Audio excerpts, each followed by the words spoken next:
Queridos hermanos, que el Señor los bendiga en este hermoso domingo. El relato de San Juan nos presenta hoy algo que es mucho más que una curación milagrosa. Se trata de la curación del ciego de nacimiento, de este bello episodio que en realidad es una revelación progresiva, podríamos decir, sobre la verdadera ceguera que padecemos muchas veces los seres humanos, todos sin excepción en algún momento de nuestras vidas. El signo visible, que es la recuperación de la vista acá, es solo la superficie de un drama espiritual más hondo, y es el de que algunos, cuando comienzan a ver, transforman sus vidas, mientras otros, más bien estando convencidos de que ya ven, se hunden mucho más en su oscuridad. Entonces, el Evangelio inicia con una pregunta que revela la mentalidad religiosa de muchos contemporáneos de Jesús. ¿Quién pecó para que este ser humano naciera ciego? Esa es la gran pregunta que la gente alrededor de Jesús se hacía cuando él sanó al ciego. Detrás de esa pregunta está la tendencia humana a reducir el sufrimiento a una culpa meramente personal, como si toda desgracia fuera un castigo directo de Dios.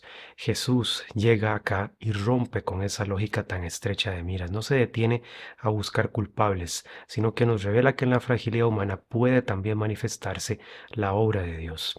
Desde el inicio, el Evangelio acá desplaza el centro. El problema no es el pecado del ciego en sí, sino la incapacidad de quienes lo rodean para conocer la acción de Dios. Entonces el gesto de Jesús aquí es muy simbólico como a la vez muy real, porque estamos hablando de un milagro real, histórico, acaecido plenamente. Él hace barro con su saliva, lo aplica sobre los ojos del hombre y lo envía a lavarse. Y el barro aquí nos recuerda el relato de la creación.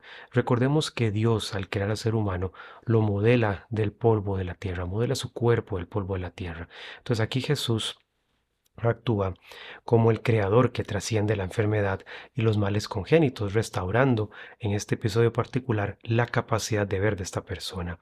El milagro no es simplemente una curación médica, es una nueva creación también. La luz que devuelve los ojos em, del ciego, pues es signo de la luz que viene al mundo en la persona de Cristo. Sin embargo, el verdadero drama comienza después del milagro. Lo que debería haber suscitado pues asombro y gratitud se convierte más bien acá en motivo de sospecha y de hostilidad. Los fariseos, guardianes de la ortodoxia religiosa, vean ustedes cómo se muestran incapaces de reconocer la obra de Dios, porque su sistema mental ya está totalmente cerrado en sí mismo. La curación ocurrió en sábado y para ellos la norma aquí pesa más que la misericordia.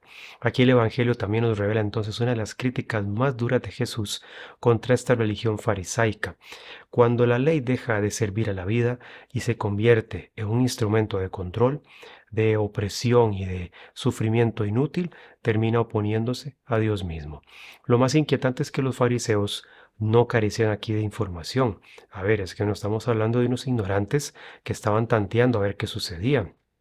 Ellos eran personas formadas, personas estudiadas aparentemente, porque interrogan al hombre curado, escuchan su testimonio y conocen el hecho como tal, lo acaecido, y aún así no creen. Su problema no es intelectual, hermanos, es espiritual, es un problema espiritual. Ellos están viendo y no quieren ver, ven y no quieren ver. He aquí la estupidez humana en su peor faceta, en sus peores dimensiones, porque estos hombres han construido una seguridad religiosa que les impide aceptar que Dios puede actuar fuera de sus rígidos esquemas mentales. Entonces así, quienes se consideran guías espirituales terminan rechazando al verdadero maestro que trae la luz y que él mismo es la luz. En contraste, el antiguo ciego vive un camino de fe que es sorprendente. Al principio, él solo sabe que un hombre llamado Jesús lo ha curado y luego lo reconoce como profeta. Y finalmente, cuando Jesús se revela como el Hijo del Hombre, responde con un acto de fe totalmente genuino. Creo, Señor, y se postra ante Él. Vean ustedes qué belleza.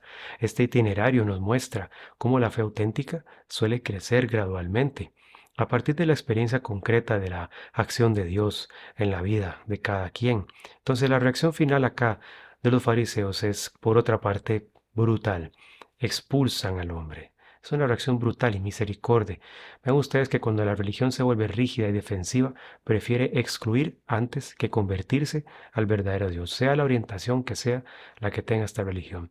Expulsan al que ha sido iluminado porque su testimonio amenaza sus falsas seguridades. Es una escena que resuena inquietantemente, como lo podemos apreciar en cada época, y es la de la tentación de proteger estructuras religiosas, incluso cuando eso implica ignorar la verdad que Dios está manifestando. Este Evangelio nos confronta entonces con una pregunta muy incómoda. ¿Quién es realmente el ciego? El hombre que no veía reconoce al Hijo de Dios, y los que presumen de claridad espiritual permanecen cegados en su soberbia, en su dogmatismo, en el peor de los casos. La dureza de corazón puede adoptar muchas formas, pero en sí es acá el verdadero obstáculo para la verdadera fe, para abrirse a lo que Dios está revelando. No se trata tanto de ignorancia, sino de soberbia espiritual, que es uno de los peores pecados que aqueja muchas almas, sobre todo a las avanzadas. Es la incapacidad de aceptar que Dios puede y siempre, de hecho, desborda nuestras seguridades.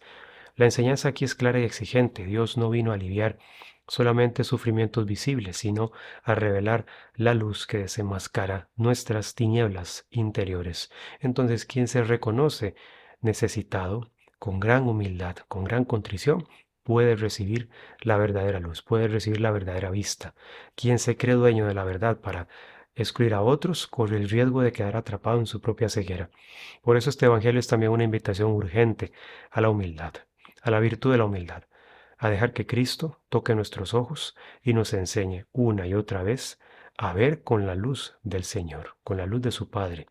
Esto no es fácil, ciertamente, requiere tiempo, requiere paciencia, requiere dejar que Dios nos guíe. Porque acá, en otras cuestiones, se pone al descubierto algo que también puede suceder dentro de la iglesia, la tentación del autoengaño religioso. Los fariseos no eran enemigos declarados de Dios, eran hombres, pues, que estaban convencidos de servirle, estaban convencidos de hacer lo correcto, y precisamente por eso su ceguera era tan peligrosa. Algo semejante ocurre cuando sectores eclesiales hoy en día se aferran a paradigmas pastorales o teológicos, mayormente de orientación progresista, que aún mostrando signos evidentes de esterilidad espiritual, se mantienen por inercia institucional o peor, por conveniencia ideológica. En muchas comunidades eclesiales, por ejemplo, y en muchas regiones, y en sí en la iglesia muchas veces se multiplican documentos, comisiones y discursos. Y bueno, ¿qué hacemos con eso, hermanos? Si en la realidad concreta vemos que está disminuyendo el sentido de lo sagrado, se pierde el sentido de lo sagrado, lo sobrenatural, se marchita la fe viva, la práctica sacramental se está extinguiendo, sobre todo la frecuentación de la Eucaristía, y la claridad doctrinal se diluye en un mar de ambigüedades y confusión, como tanto afecta a nuestra iglesia. Es una situación que nos recuerda a aquellos que, frente a un milagro evidente, prefirieron discutir el reglamento antes que reconocer la obra de Dios. El punto más dramático del Evangelio aquí es que los fariseos terminan expulsando al que había sido sanado. No podían negar el hecho, no eran capaces, pero tampoco estaban dispuestos a dejar que ese hecho cuestionara su sistema, les permitiese abrirse a algo nuevo. ¿Acaso no sucede algo similar hoy en día cuando voces que piden en la iglesia una mayor fidelidad al Evangelio, al Señor, a la sagrada tradición, a la enseñanza constante de la iglesia a lo largo de los siglos, esas voces son recibidas con sospecha o son descalificadas como rígidas, nostálgicas o poco pastorales? Bien, mientras que aquellos que fomentan la demolición de los fundamentos de nuestra fe, los que el Señor asentó, y promueven toda clase de ambigüedades y errores contrarios a la fe. Más bien son enaltecidos, más bien son protegidos y son promovidos. ¿Cómo proceder en este clima tan contradictorio y tan falto de sentido en apariencia? En muchos contextos la discusión en la iglesia dejó de centrarse en las verdades reveladas por el Señor y se desplazó hacia discursos basados meramente en categorías sociológicas y psicológicas, que no se diferencian nada ese discurso del quehacer mundano de las ciencias humanas, con las que la Iglesia necesariamente debe tener un diálogo crítico, pero que no se reduce la acción de la Iglesia a eso. Y la consecuencia está a la vista, una Iglesia que está perdiendo confianza incluso en su propia misión espiritual, pierde su identidad. El Evangelio aquí entonces nos ofrece esperanza. Vean cómo el hombre curado, que es rechazado por las autoridades religiosas, es buscado nuevamente por Jesús, y en ese encuentro llega la fe plena. Creo, Señor. Este detalle recuerda que la verdadera renovación de la iglesia no nace de estrategias administrativas ni de adaptaciones culturales.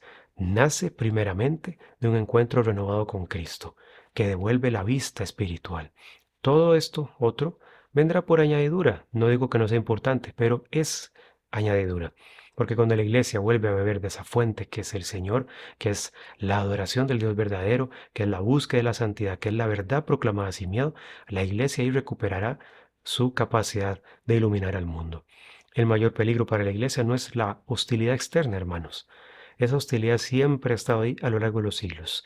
Desde que el Señor padeció en la cruz, fue sepultado y resucitó.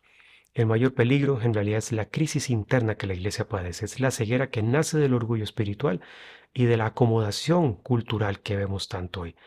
Solo una humildad radical capaz de reconocer la propia necesidad de conversión es la que permitirá que la iglesia pueda enderezar su rumbo, porque el Señor sigue pasando, sigue tocando los ojos de los ciegos y sigue revelándole su luz.